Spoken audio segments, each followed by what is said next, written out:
मेरे मामू हमारे पास ही रहता है।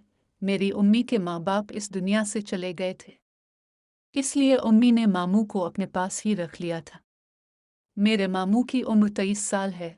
मेरे मामू देखने में काफ़ी खूबसूरत हैं। मेरे मामू की अभी शादी नहीं हुई थी और उम्मी मेरे मामू के लिए कोई खूबसूरत सी लड़की ढूंढ रही थी। मेरे मामू बहुत शरारती थे और बहुत ही इंसी मजाक इंसान थे। मेरे मामू हमारे साथ बहुत अच्छा रवैया रखते थे।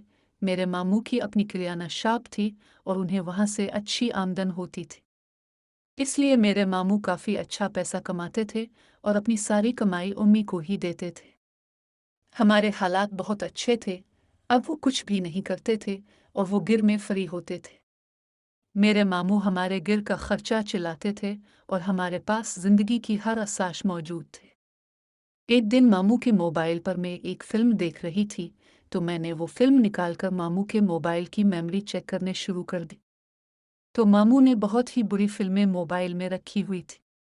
मैं एक फ़िल्म ढूंढ कर देखने लगी थी।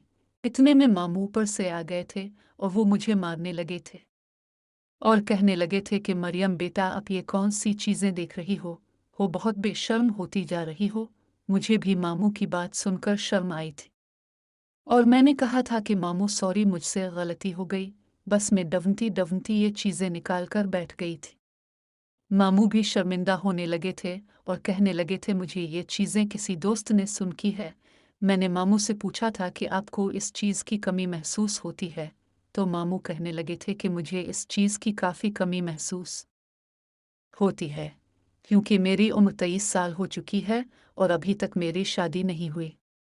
मैं किसी ऐसी लड़की की तलाश में हूँ जो मेरी कोई ख्वाहिश को पूरा कर दे। मैं मामू की तरफ देखकर काफ़ी अफसरदा हुई थी कि मामू को इस चीज़ की काफ़ी तलब थी। इसलिए मैंने प्रोग्राम बना लिया था कि किसी दिन टाइम निकालकर मामू की ख्वाहिश को पूरा कर दूंगी। मेरे मामू का नाम अजहर है और वो देखने में काफ़ी खूबसूरत है। मेरे मामू एक नौजवान किस्म के आदमी थे और कुश्ती वगैरह भी करते थे।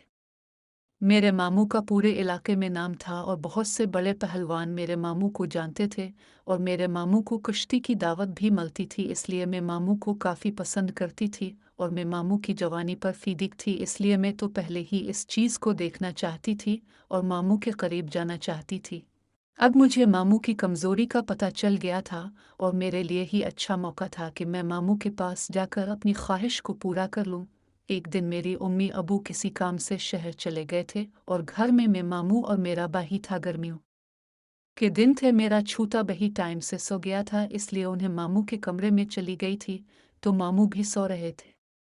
मैंने मामू को इत्ते दिया था और कहा था कि मामू अबू घर में नहीं है और मेरा दिल नहीं लग रहा। चैप्टर कहने लगे थे कि मरियम बेटा, क्यों दिल नहीं लग रहा? मैंने कहा मामू बस वैसे ही मुझे आपकी कमी महसूस हो रही थी, इसलिए मैं आपके कमरे में आ गई हूँ। मामू भी खुश हो गए थे और मैं उनके पास बैठ गई थी। मेरे मामू को कहा था कि मामू मुझे आपकी ख्वाहिश को पूरा करना है और मुझे आप के साथ वो काम करना है। मामू तो हैरान हो गए थे और कहने लगे थे मरियम बेटा, अब तो 15 साल की हो और मेरे साथ ये काम कैसे कर लोगे? तो मैंने मामू को कहा था कि मामू मैं गुजारा कर लूँगी, बस अब मेरे साथ ये काम करो, क्योंकि मैं भी मजबूर हो चुकी थी और 15 साल की खूबसूरत खूबरू नौजवान लड़की थी और मुझे भी इस चीज़ की कमी महसूस होने लगी थी। इसलिए मेरे मामू को अपने साथ मिला लिया था। मामू मेरी बैटरी में अपना चार्जर डालने लगे थे और मामू ने बड़े एहतियात के साथ में